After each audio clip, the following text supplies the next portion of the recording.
गणेशाय नमः. संकष्टी चतुर्थीला काय करावे आणि काय करू नये? संकष्टी चतुर्थीला संकट चौरस असेही म्हणतात. या दिवशी गणपतीची पूजा केली जाते.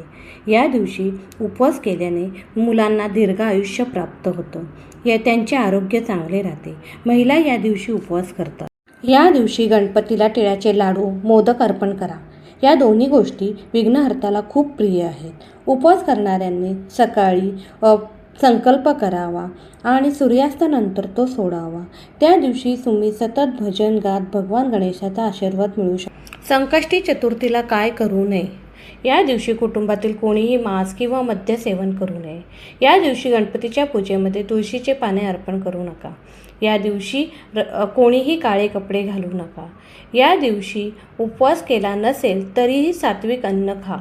पूजास्थळी गणेशाची मूर्ती किंवा चित्र एका स्टँडवर ठेवा. शक्य असल्यास माती किंवा काचेची मूर्ती वापरा.